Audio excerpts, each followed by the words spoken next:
Yes, नमस्कार. बघा, विभागीय सीडीपीओ परीक्षा या परीक्षेसंदर्भात एक महत्वाची अपडेट आपण या ठिकाणी घेऊन आलेलो आहे.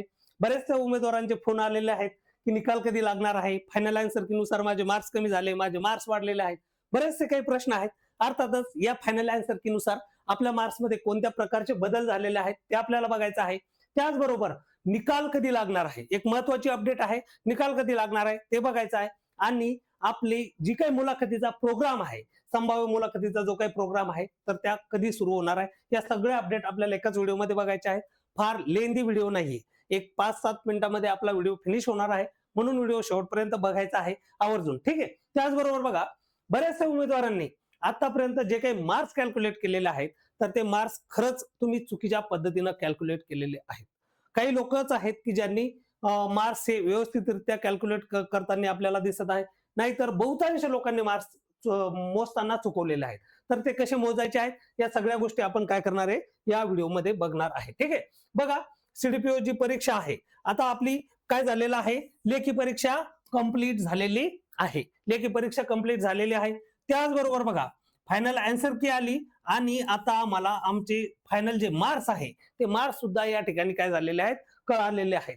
आता तिसरा टप्पा आहे, तो म्हणजे निकाल.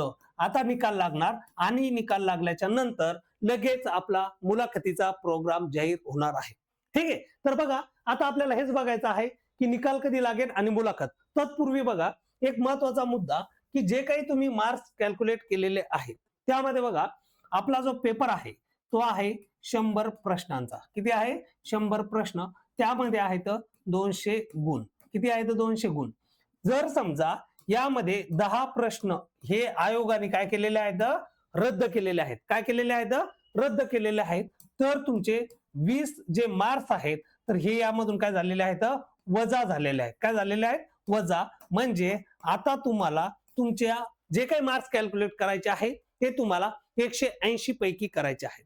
त्यामध्ये बघा, हे जे 10 प्रश्न आहे, जर समजा यापैकी तुमचे पहिले कोणाचे तरी 4 बरोबर होते, कोणाचे 8 बरोबर होते, कोणाचे 8 चुकले होते, तर ह्या ठिकाणी तुम्ही लोकांनी काय केलं की बाबा माझे 8 चुकलेले होते ना, मग मी आधी काय केलेलं आहे, त्यातून माझे मार्क्स वजा केलेले होते. काय केलेले होते? मार्क्स माझे वजा केलेले होते. मग मी काय करेन आता? ऍडिशन करेन. तर तसं न करता आपण काय करायचं, डिरेक्टली 180 पैकी माझे एवढे बरोबर, एवढे चुकले आणि जे काही 0.25% निगेटिव्ह सिस्टम आहे, तेवढे मार्क्स वजा करायचे. म्हणजे तुमचा अर्धा मार्क्स एका प्रश्नाचा वजा होणार आहे, कारण आपला एक प्रश्न 2 मार्क्सला आहे. तर त्या पद्धतीने आपल्याला स्कोर कॅल्क्युलेट करायचा आहे आणि त्यानुसार जो काही तुमचा स्कोर आहे, तो तुमचा असणार आहे अंतिम स्कोर. काय असणार आहे? अंतिम स्कोर. आता त्यामध्ये चेंजेस होणार नाहीये, ठीक आहे. आता बघा, महत्वाचं, जी आपली गृह अकॅडमीची सीडीपीओची बॅच अजून काही लोकांनी जर जॉईन केलेली नसेल, तर आवर्जून तुम्हाला ही बॅच जॉईन करायची आहे.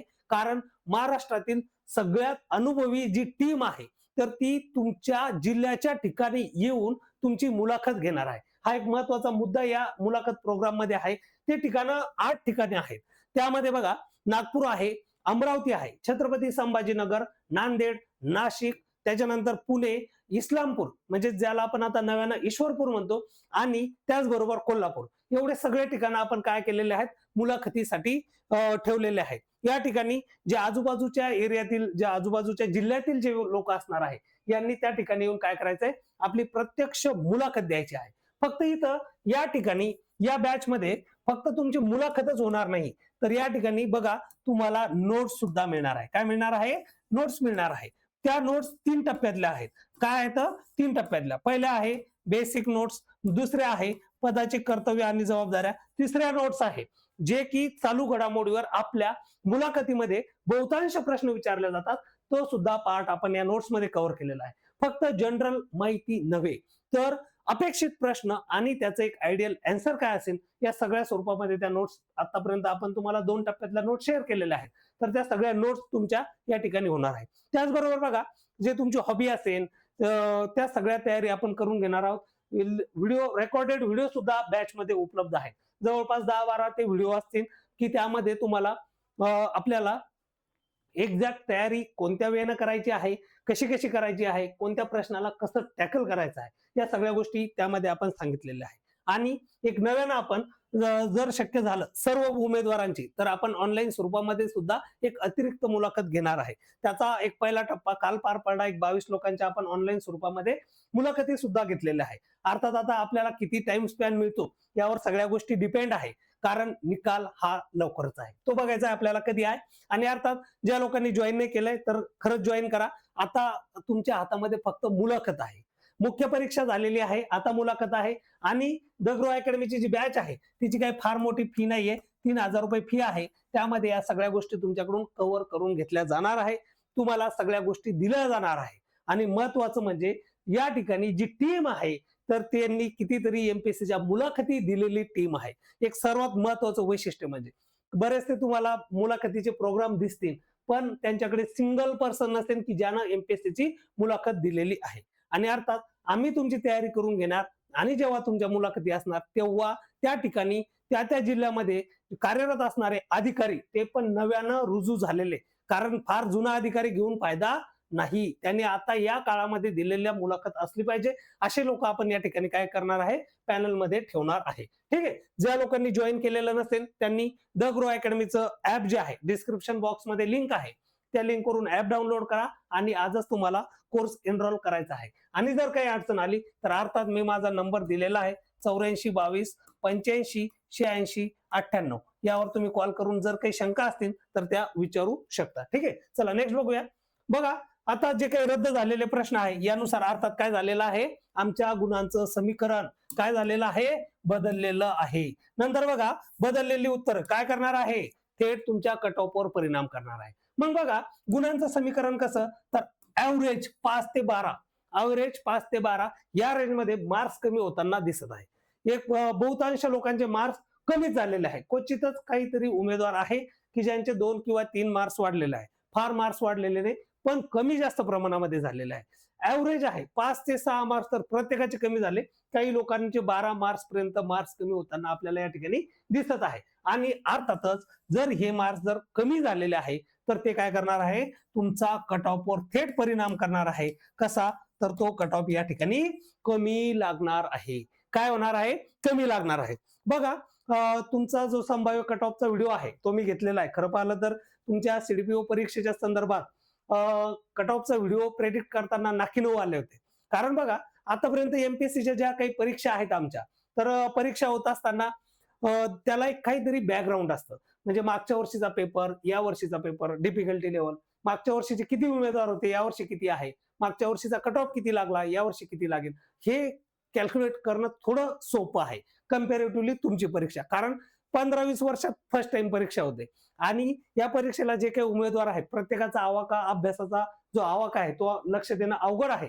आणि सगळ्यांचे मार्क्स आमच्यापर्यंत पोहोचलेले सुद्धा नाहीये की खरंच किती मार्क्स असतील. तरी सुद्धा जे काही आपल्याकडे 450 लोक होते त्यांचे मार्क्स वरून आपण आपला जो कट ऑफ आहे तर तो कट ऑफ प्रेडिक्ट केलेला होता. तो कट ऑफ आपल्या युट्यूबला लेक्चर्स आहेत, 2 लेक्चर्स आहेत. तर अर्थात जो काही मी त्या ठिकाणी कट ऑफ सांगितलेला आहे त्यामध्ये 5 ते 7 मार्क्सने कट ऑफ कमी लागू शकण्याची संभावना आहे. एक आता महत्वाचा मुद्दा की बघा सगळ्यांना जे काही अपेक्षित आहे की निकाल कधी लागणार आहे, तर ध्यानात घ्या जी काही अपडेट माझ्याकडे आहे, जी काही माहिती आहे आणि ज्या गतीनं आयोगाचं सध्याचं काम करणं चालू आहे त्यानुसार आपला निकाल याच आठवड्यामध्ये लागण्याची शक्यता आहे. आता यामध्ये परत कोणी म्हणेल कोर्ट केस आहे, कोर्ट केसमुळे असं झालेलं आहे. अर्थातच आपण कोर्ट केसमुळं मुळातच अभ्यास सोडून दिला होता आणि परीक्षा झालेली आहे. तिथंच आपल्याला 10-20 मार्क्सचा फटका बसलेला आहे. अजूनही त्या गर्तेमध्ये न राहता आपल्याला आपल्या अभ्यासाला काय करायची, दिशा द्यायची आहे, मुलाखतीची तयारी करायची आहे. आणि या आठवड्यामध्ये जर निकाल लागला तर मुलाखती कधी असणार आहे ते पण तुम्हाला या ठिकाणी सांगतोय. बघा आयोगाचं जे काही कामकाज आहे त्यामध्ये त्यांनी 24 जुलै पर्यंतचं काय दिलेलं आहे, शेड्यूल दिलेलं आहे. काय दिलेलं आहे, शेड्यूल दिलेलं आहे. त्या 24 जुलै पर्यंत जे ड्रग इन्स्पेक्टर, औषध आपलं फार्मसी डिपार्टमेंट वाले जे काही पोस्ट आहे ड्रग इन्स्पेक्टरची, तर त्यांच्यासाठी काय केलेलं आहे, त्यांच्या मुलाखती आहे. कधी पर्यंत, 24 जुलै पर्यंत. त्याच्यानंतर आयोगाने सध्या तरी त्यांचं जे काही शेड्यूल आहे त्यामध्ये कोणत्याही मुलाखतीचा कार्यक्रम दिसत नाही. पण एक दरम्यान एवढ्या सगळ्या मुलाखती झाल्याच्या नंतर एक 4-5 दिवसाचा टाइम स्पॅन घेऊन मला असं वाटतं की फर्स्ट वीक ऑफ ऑगस्ट. काय? फर्स्ट वीक ऑफ ऑगस्ट यामध्ये आपला रिझल्ट लागण्याची निकाल काय म्हणतात त्याला, मुलाखतीचा प्रोग्राम जाहीर होण्याची दाट संभावना आहे. म्हणून आतापासून जर बघितलं तर ऑलमोस्ट 1 महिना आपल्याला मिळेल. एका महिन्यामध्ये बऱ्यापैकी तयारी होऊ शकते. अजूनही ज्या उमेदवारांनी तयारी सुरू केलेली नाही त्यांनी तयारी सुरू करा, कारण येणारा चान्स हा महत्वाचा आहे. आणि एवढ्या मोठ्या जागा आहेत आणि जे काही मार्क्स आहेत ते मार्क्स सुद्धा फार कमी आहेत. त्यामुळं बिनधास्त तयारी करा, फायदा होईल. काय होईल? फायदा होईल. आणि बघा, अजूनही ज्यांचे फारच कमी मार्क्स आहे त्यांना असं वाटतं की मी पास होईन की नाही होईन, तर त्यांच्यासाठी तुम्ही नाही काही तर किमान एवढं करा, तुमचं नाव, गाव, तुमचं एज्युकेशन कुठं झालेलं आहे, तालुका कुठं आहे, जिल्हा कुठं आहे, प्रॉपरचा कोणता आहे आणि तुमचं वर्क स्टेशन कुठं आहे, तर हे सगळी माहिती काढा. त्या जिल्ह्याच्या समस्या, हे कार्यालयीन कामकाज करत असताना तुम्हाला जाणवणाऱ्या समस्या, त्याच्यावर तुम्ही कोणत्या उपाययोजना करू शकता, ते काम सुकर करण्यासाठी तुम्ही कोणते उपाय योजणार आहात, या सगळ्या गोष्टी तुम्ही तिथे लिहायच्या आहेत, लिहून काढायचं नोट्सवर.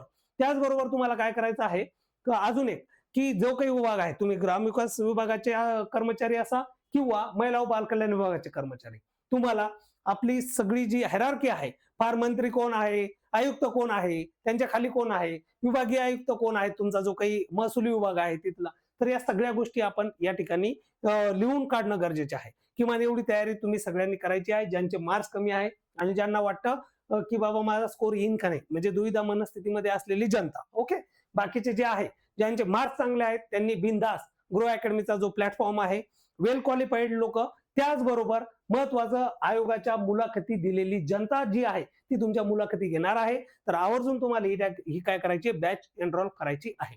ज्या लोकांनी बॅच घेतलेली आहे त्यांच्यासाठी महत्वाची सूचना बघा, आपण जे 8 ठिकाणं दिलेले आहे त्या व्यतिरिक्त सुद्धा आपण ज्या जिल्ह्यामधून 35 पेक्षा जास्त कॅन्डिडेट्स असणार आहे ऍडमिशन, त्या जिल्ह्याच्या प्रत्यक्ष जिल्ह्याच्या ठिकाणी आपण मुलाखती आयोजित करणार आहे.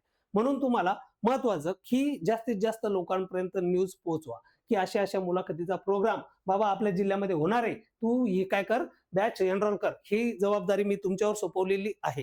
ठीक आहे, तर थांबूया आपण. लगेच अभ्यासाला सुरुवात करायची आहे. सगळ्यांनी फटाफट आपलं जे काही बॅच मधले लोक आहे, ऑनलाईन साठी नाव नोंदणी सुद्धा करायची आहे. ऑफलाईनचं तर आपलं शेड्यूल येणारच आहे. तर या पद्धतीने आपण पुढे जाणार आहोत. ठीक आहे, चला थांबूया आपण. धन्यवाद.